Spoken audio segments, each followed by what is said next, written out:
अरे क्यों भाई मगन? बोल जगन। आज तुम बड़े जोश में दिख रहे हो। जिंदगी में कुछ अच्छा चल रहा है क्या? हाँ, बिल्कुल सही कहा। मेरे पास सबके लिए एक जोरदार खबर है। तो फिर सुनाओ ना। मैंने गवाही सुनी है कि प्रभु देह धारण करके गुप्त रूप से आ गए हैं।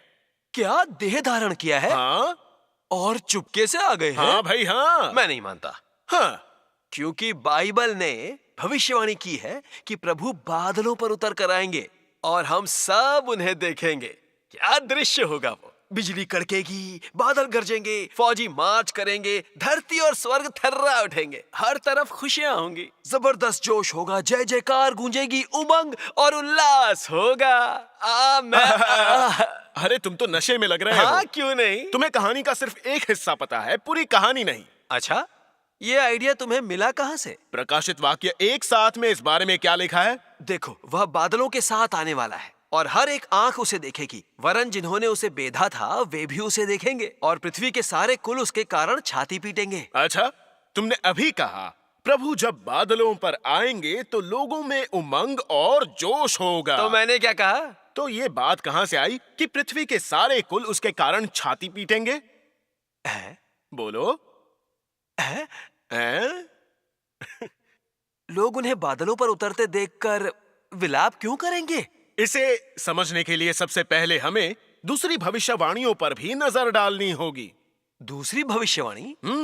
बाइबल में प्रभु के लौटने के बारे में और भी बहुत सी भविष्यवाणियां हैं। अच्छा, बादलों पर सवार होकर आना ही प्रभु के लौटने का एकमात्र रास्ता नहीं है। तो क्या तुम्हारे कहने का मतलब है कि प्रभु दूसरे रास्तों से आएंगे? हाँ, बिल्कुल। अब बताओ, प्रकाशित वाक्य 16:15 में क्या लिखा है? देख, मैं चोर के समान आता हूँ। और मत्ती 25:6 में? आधी रात को धूम मची, देखो दूल्हा आ रहा है, उससे भेंट करने के लिए चलो। और प्रकाशित वाक्य 3:20 में? देख, मैं द्वार पर खड़ा हुआ खटखटाता हूँ, यदि कोई मेरा शब्द सुनकर द्वार खोलेगा तो मैं उसके पास भीतर आकर उसके साथ भोजन करूंगा और वह मेरे साथ। क्या बात है। और लूका 17 में? अरे बात सुन।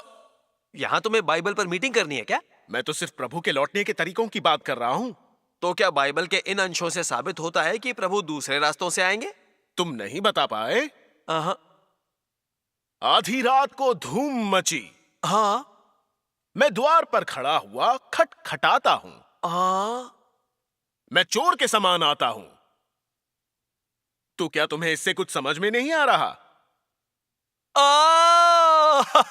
मुझे तो लग रहा है। तुम्हें क्या लग रहा है? मुझे तो लग रहा है कि मैं उलझ गया हूँ। अरे नहीं, बेहतर होगा तुम ही समझाओ। सुनो, अगर प्रभु का बादलों पर आना ही एकमात्र रास्ता है तो फिर मैं चोर के समान आता हूँ वाली भविष्यवाणी कैसे पूरी होगी? तुम सही कह रहे हो। अगर हर कोई उन्हें बादलों पर आते देखेगा तो दूल्हा आ रहा है, उससे भेंट करने के लिए चलो कहकर चिल्लाने की या मैं द्वार पर खड़ा हुआ खटखटाता हूँ की जरूरत होगी? अच्छा, लगता है उनके आने का यही एकमात्र रास्ता नहीं है। सही कहा। अच्छा, आगे बताओ। प्रभु की भविष्यवाणी के अनुसार पहले वे गुप्त रास्ते से आएंगे और बाद में लोगों के सामने आएंगे।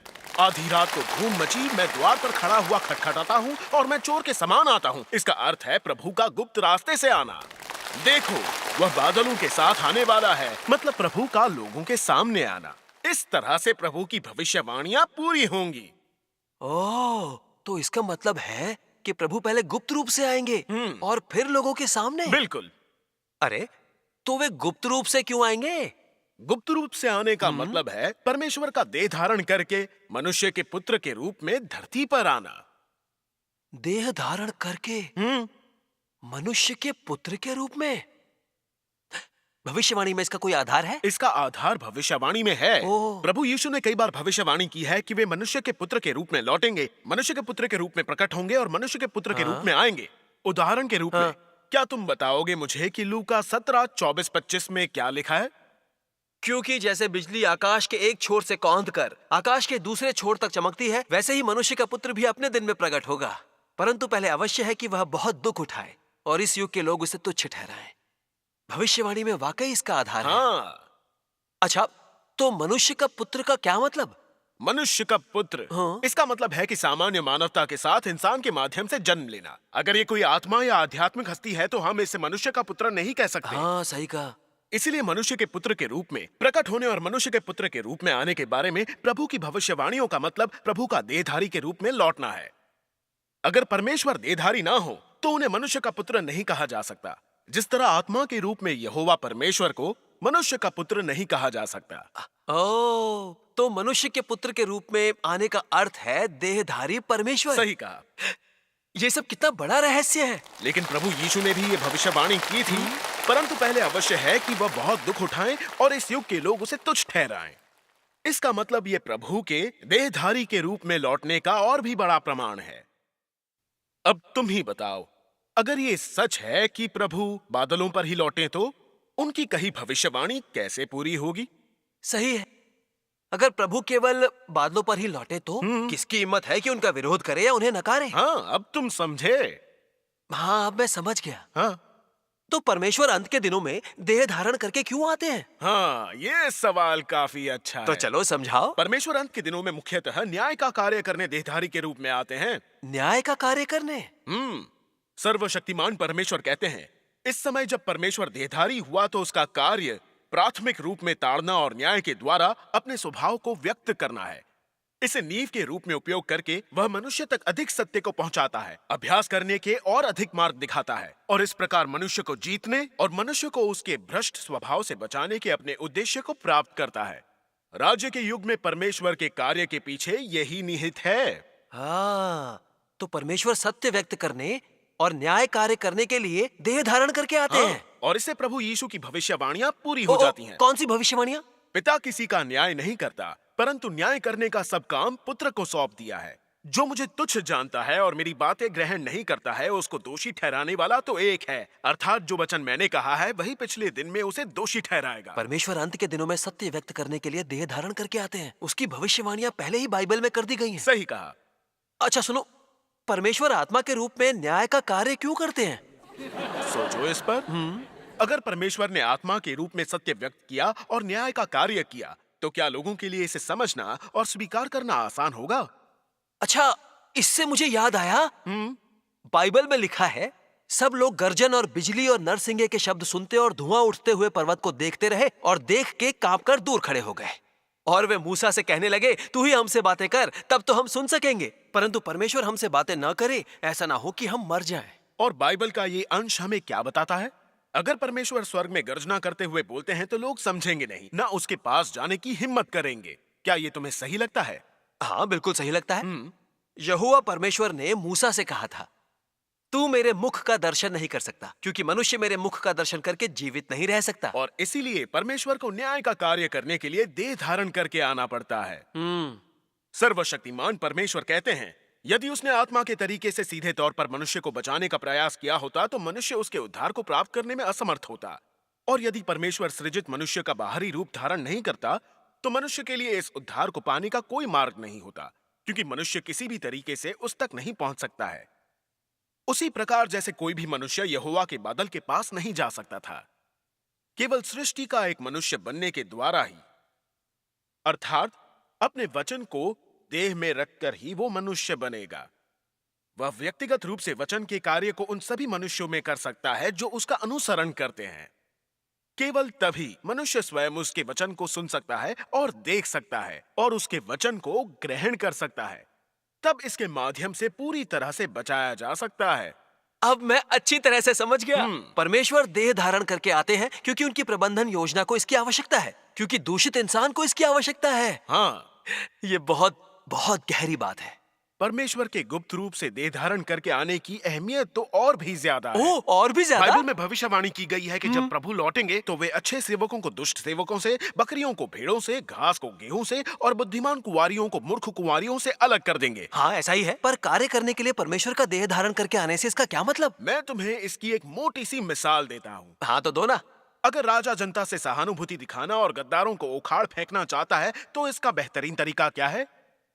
जाहिर है, सादे लिबास में छानबीन करना। हाँ, सही कहा। अगर राजा अपने रथ पर सवार होकर हाँ। शाही सुरक्षा कर्मियों से घिरा पूरी शानो शौकत से निकले तो राज कर्मचारी उसका स्वागत करने के लिए एक दूसरे पर टूट पड़ेंगे और कोई भी गलती नहीं बिल्कुल करेगा। सही। और इस तरह से कौन वफादार है और कौन गद्दार, ये अंतर करना मुश्किल हो जाएगा। बिल्कुल, परमेश्वर कार्य करने के लिए ही देहधारी होकर आते हैं। हाँ, मैं समझ गया। हैं? तुम्हारा कहना है कि परमेश्वर का देह धारण करना लोगों को उजागर करने के लिए अधिक उपयुक्त है। हाँ, और सुनो, अगर परमेश्वर सीधे बादलों पर आए और किसी को दुष्ट सेवक कहें, किसी को बकरी कहें, किसी को मूर्ख कुंवारी कहें, तो क्या तुम आश्वस्त हो जाओगे?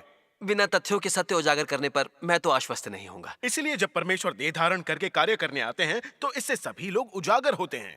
जो लोग सत्य खोजकर परमेश्वर की वाणी सुनते हैं वे बुद्धिमान कुंवारियां हैं।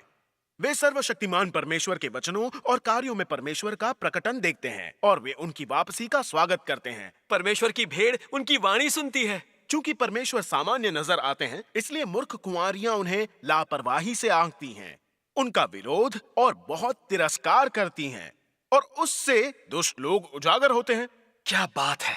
परमेश्वर के देह धारण करके कार्य करने से वाकई लोग अपनी किस्म के मुताबिक छंट जाते हैं। परमेश्वर बहुत बुद्धिमान है।